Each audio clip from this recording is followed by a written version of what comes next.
السلام علیکم ورحمۃ اللہ وبرکاتہ۔ محترم بزرگوں، دوستوں، عزیز ساتھیوں اور قابل احترام ماں بہنوں، آج کے سماعت اور مطالعے میں تین اہم ترین سورے آ رہے ہیں۔ ایک سورۃ الانبیاء مکی سورہ ہے، دوسرا سورہ حج مدنی سورہ ہے، تیسرا سورہ مومنین مکی سورہ ہے۔ ان کے مضامین مکی سورہ ہونے کی حیثیت سے خدا کی بندگی کی طرف ہم راغب ہونا اور جھک جانا ہماری کامیابی۔ مدنی صورتوں کے اندر اللہ رسول کے احکام اپنی زندگی میں عمل کرنا دنیا اور آخرت کی کامیابی کی ضمانت ہے۔ سورہ انبیاء کی پہلی آیت بڑی غور طلب آیت ہے۔ وہ آیت یہ ہے، لوگوں کو حساب دینے کا وقت آ چکا ہے۔ قیامت، آج جو حالات جنگ کے ہو رہے ہیں، یہ پیشین گوئیاں حدیثوں میں ذکر آئی۔ ابواب الفتن ایک حدیث میں ایک باب ہے مشکات کے اندر، اس میں پڑھیے کہ دنیا جب ختم ہونے کے قرب قیامت جب حالات ہوں گے، کیا کیا حالات ہوں گے، اللہ کے رسول صلی اللہ علیہ وسلم نے پیشین گوئی کی۔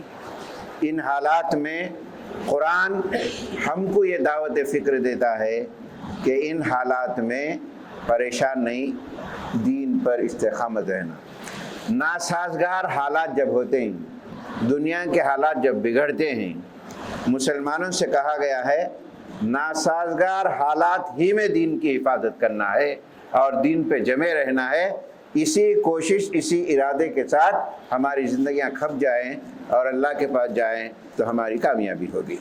پہلی آیت ہی میں کہا گیا ہے کہ قیامت کا وقت آ چکا ہے، حساب دینے کا وقت آ چکا ہے، اور لوگوں کا یہ حال ہے کہ غفلت سے منہ موڑے پڑے ہوئے ہیں۔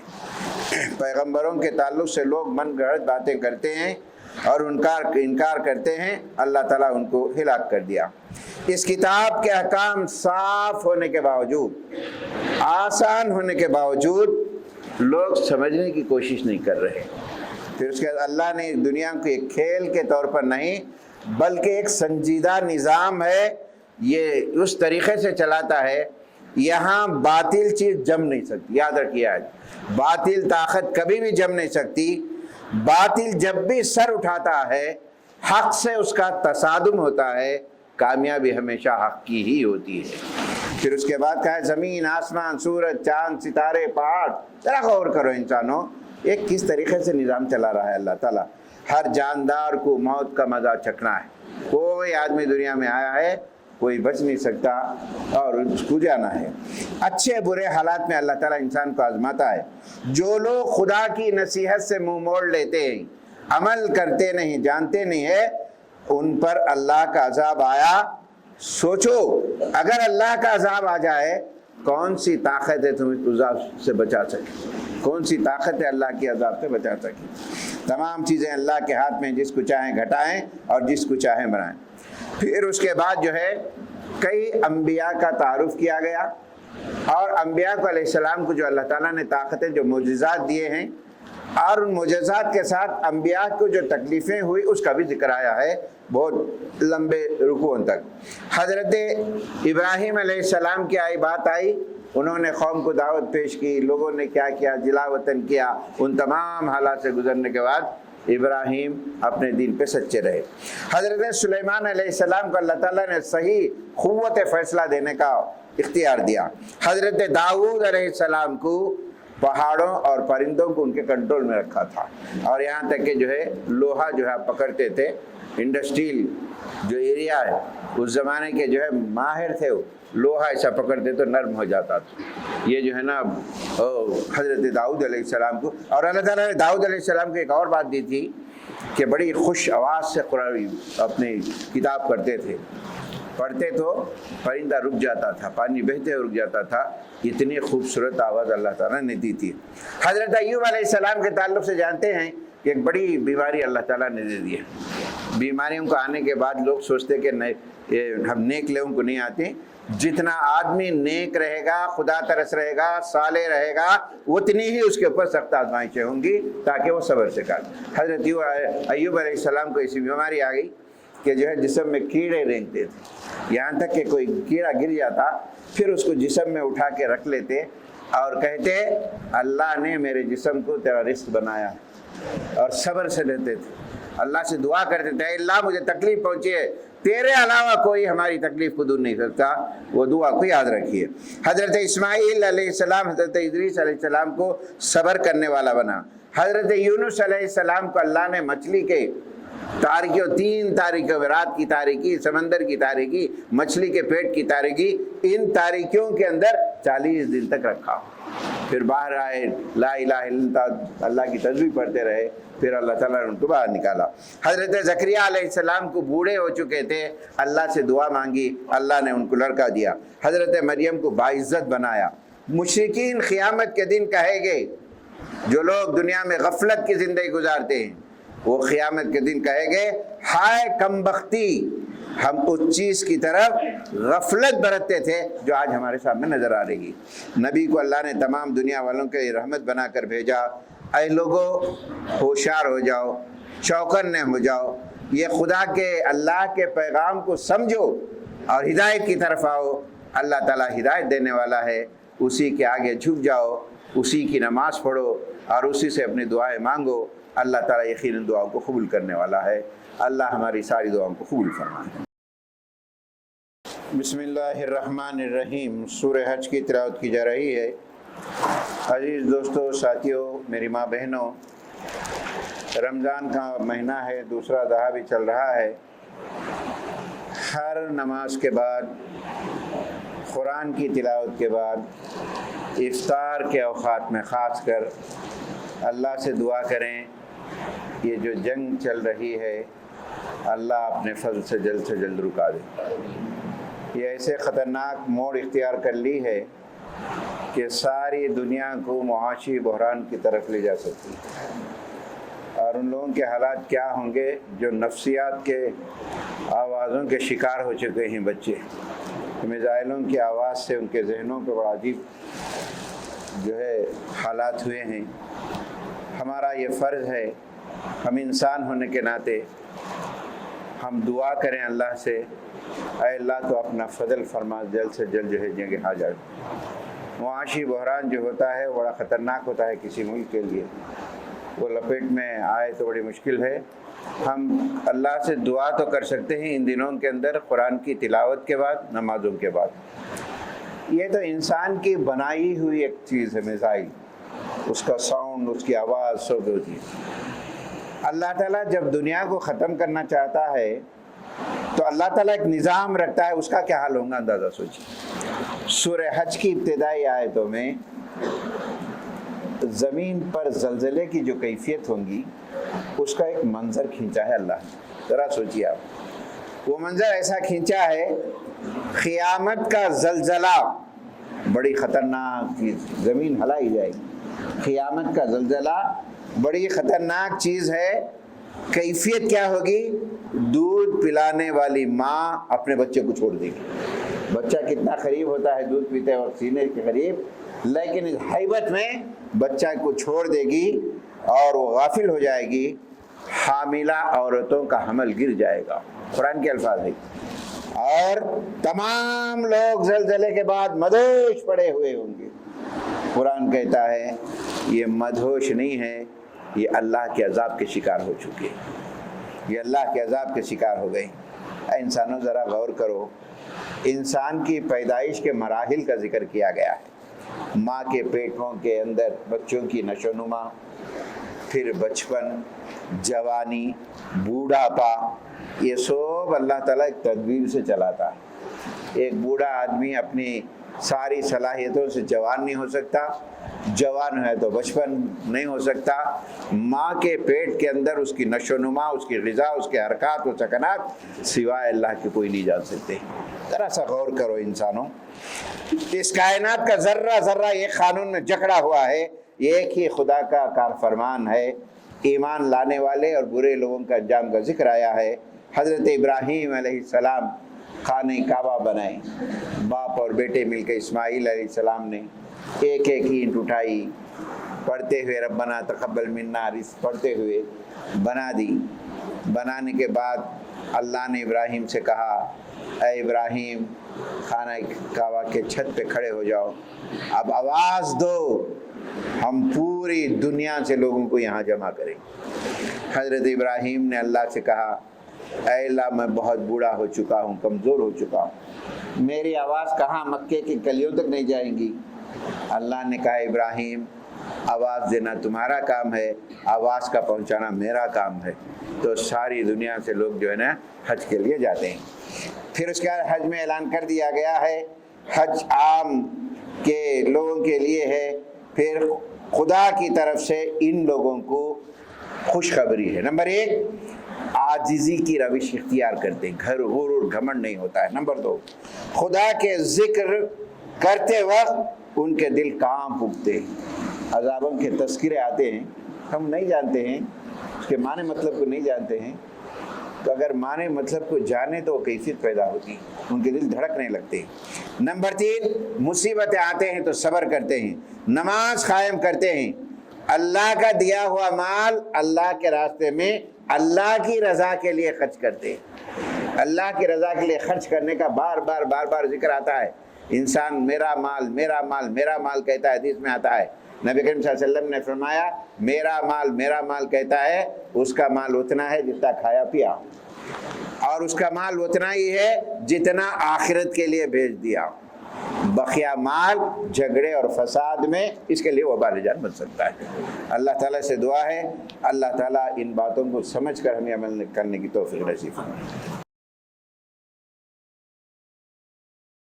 بسم اللہ الرحمن الرحیم۔ اللہ تعالیٰ ان لوگوں کی ضرور مدد کرتا ہے۔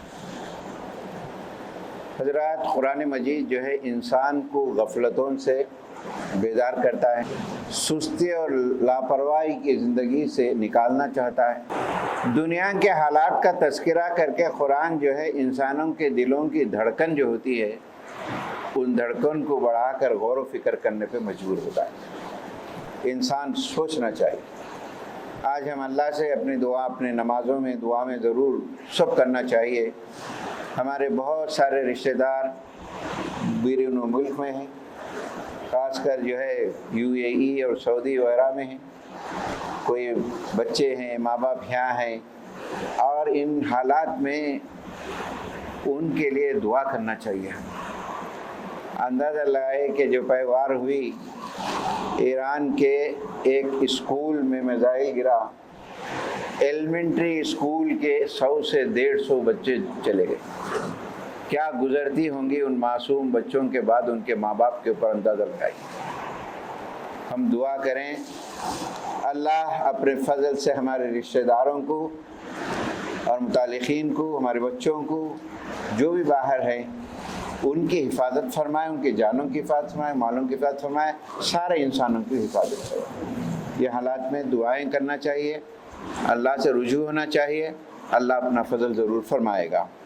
اللہ ان لوگوں کی مدد کرتا ہے۔ نمبر 1، جو لوگ اس کے دین کی مدد کرتے ہیں اللہ ان کی مدد کرتا ہے۔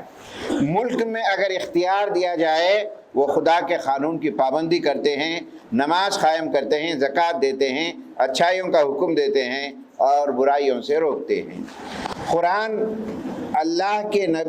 اور نبی کی دعوت اس برے دن کے، سنیے، قرآن اور نبی کی دعوت اس برے دن کے عذاب سے بچنے کے لیے ہے۔ جو نبی کی بات کو مان لیا اس کے لیے مغفرت بھی ہے، عزت کی روزی بھی ہے۔ مہاجرین اور مجاہدین کی تعریف کی گئی کہ ان کا بدلہ کبھی ضائع نہیں ہوگا۔ اور انسانوں، سمندر میں کشتی کا چلنا، زمین و آسمان کی گردش، موت و حیات کا معاملہ، سب کچھ اللہ کے اختیار میں ہے، انسان کے اختیار میں کچھ بھی نہیں ہے۔ اللہ کو چھوڑ کر جو لوگ دوسرے معبودوں کی عبادت کرتے ہیں، وہ ایک مکھی کو بھی پیدا نہیں کر سکتے۔ مکھی کو پیدا کرنا تو دور کی بات ہے، مکھی ان کے اوپر بیٹھ جاتی ہے، اسے اڑانے کی بھی طاقت نہیں رکھتے۔ اے انسانوں، سوچو، نماز قائم کرو، اللہ کی طرف رجوع ہو جاؤ، زکوٰۃ دو، اللہ سے وابستہ ہو جاؤ، اور وہی ہمارا مولا ہے، وہی ہمارا کارساز ہے۔ اس دعا کو بھی جو سورہ حج کے آخر میں بتایا گیا ہے، حسبنا اللہ و نعم المولا و نعم النصیر، چلتے پھرتے پڑھنا چاہیے. حسبنا اللہ و نعم المولا و نعم النصیر. اے اللہ تو ہی ہمارا مولا ہے، ہمارا کارساز ہے، تو ہی ہمارے حالات کو بدلنے والا ہے. اے اللہ ہمارے اس سورے کی فضیلت سے مالا مال فرما. اس سورے کے جو مضامین آئے ہیں عمل کرنے کی توفیق نصیب فرما. بسم اللہ الرحمن الرحیم. حضرات دوسرا دہا ہے، مغفرت کی دعائیں زیادہ کریں اور اپنی خاص دعاؤں میں مجھے بھی آپ شامل رکھیں. آپ کی دعاؤں کا ہی نتیجہ ہے میں آپ کے سامنے حاضر ہوا ہوں. اسی طریقے سے ہمارے دو حفاظ ساتھی عبدالرؤف صاحب، ناصر صاحب جو خدمت کر رہے ہیں، اللہ ہماری ایک خدمت کو، ایک کوشش کو آخرت میں ہمارے لیے نجات کا ذریعہ بنا دیں. آپ دعاؤں میں یاد رکھیں. سورہ مومنون 18واں پارہ، اس میں بڑی اہم باتیں. پہلا ہی لفظ شروع ہوتا ہے قد افلح المؤمنون، کامیاب ہو گئے جن کے اندر یہ 7 چیزیں پائی جاتی. کامیاب ہوں گے نہیں کہا گیا، خود کامیاب ہو گئے کہا گیا، جن کے اندر یہ 7 باتیں. پھر دوسری خوشخبری دی گئی، یہ جنت میں جانے والے، یہ 7 اوصاف. تیسری خوشخبری دی گئی جنت الفردوس میں جائیں گے. نبی کریم صلی اللہ علیہ وسلم نے فرمایا اپنی دعاؤں میں جنت کو اگر مانگنا ہے تو جنت الفردوس کو مانگو، کیونکہ اس جنت کا انتظام خود اللہ تعالیٰ کرنے والے. اللہ تعالیٰ وہ جنت ہم سب کو بھی نصیب فرمائے، ہمارے مرحوم کو بھی نصیب فرمائے. چوتھی خوشخبری یہ دی گئی جنت کے علاوہ جنت کے وارث بھی رہیں گے. پہلی خوشخبری دی گئی کامیاب ہو گئے، دوسری جنت، تیسری جنت الفردوس، چوتھی جنت کے وارث. یہ کون سے اوصاف ہیں اس کو غور کریے. نمبر 1، نماز تو پڑھتے ہیں، نماز کے اندر خشوع خضوع ہونی چاہیے. خشوع خضوع کا تو کیا مطلب معلوم؟ نماز میں کیا پڑھتے ہیں، ذرا ٹائم لیں. 2 رکعت کی نماز 4 منٹ تو پڑھنا چاہیے، 2 منٹ میں ختم ہو جاتی ہے ہماری. صحیح ہے، ذرا خشوع، تسبیح صحیح پڑھیں، اللہ کے سامنے کھڑے ہیں، اللہ سے مانگ رہے، اللہ سے بات چیت کر رہے ہیں، وہ کیفیت پہ. نمبر 2، نماز کو خشوع خضوع کے بعد لغویات، برائیاں چاہے کسی بھی قسم کی کیوں نہ ہو، اس سے اپنے دامن کو بچا کے رکھیں. روزے میں کامیابی کی ایک بڑی علامت یہ ہے لغویات سے بچیں اور بچائیں. نمبر 3، اپنے آپ کو اور دوسروں کو بھی پاک کریں، عقیدے کے حساب سے، زبان کے حساب سے، اخلاق کے حساب سے اپنے آپ کو اور دوسروں کو پاک. نمبر 4، اپنی شرمگاہوں کی حفاظت فرمائیں. اللہ کے رسول صلی اللہ علیہ وسلم نے فرمایا تم مجھے 2 چیزوں کی ضمانت دو، میں تم کو 2 جنت کی ضمانت دیتا ہوں. ایک اپنی زبان، 2 جبڑوں کے درمیان والی چیز، 2 رانوں کے درمیان والی چیز شرمگاہ، اس کی حفاظت کی ذمہ داری دو، میں تمہیں جنت کی بشارت دیتا ہوں. نمبر 5، امانتوں کی حفاظت کرو.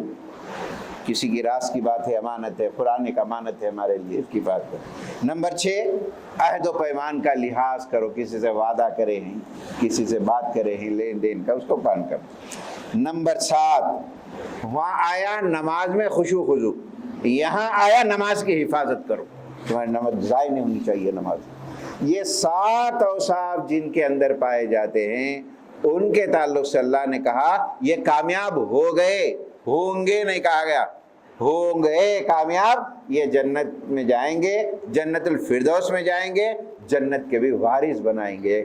اللہ تعالیٰ سے دعا ہے یہ اوصاف ہمارے اندر اللہ نے نصیب فرمائے، اور یہ جو خوشخبریاں اللہ نے جو دی ہیں وہ سب خوشخبریوں سے ہمیں مالا مال فرمائے.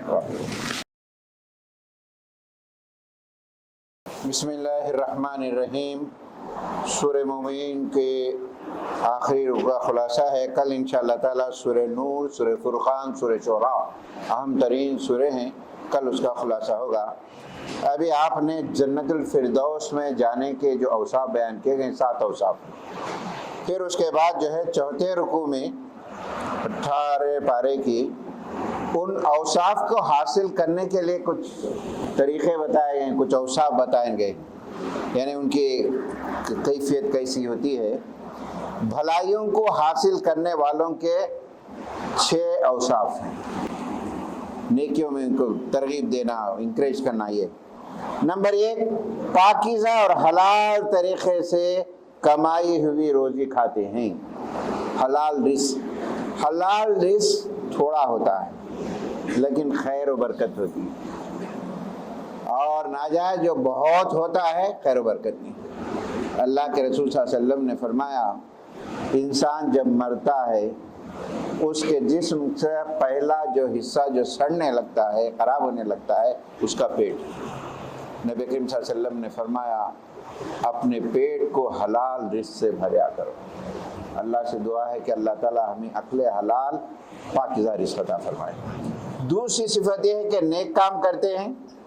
تیسری صفت یہ ہے کہ ہمیشہ اللہ سے ڈرتے رہتے ہیں۔ اللہ کون سی چیز سے ناراض ہوگا، کب پکڑے گا، ان کے اندر ایک ڈر ہوتا ہے۔ چوتھی چیز، خدا کی نشانیوں پر غور کر کے ان کا ایمان مضبوط ہو جاتا ہے۔ نمبر 5، وہ اللہ کے ساتھ کبھی شرک نہیں کرتے ہیں۔ نمبر 6، اللہ کی اطاعت، عبادت، نماز، روزے، قرآن پڑھتے ہوئے بھی یہ ڈر لگتا ہے کہیں کسی وجہ سے ضائع نہ ہو جائے، دکھاوا نہ آ جائے، ریاکاری نہ آ جائے۔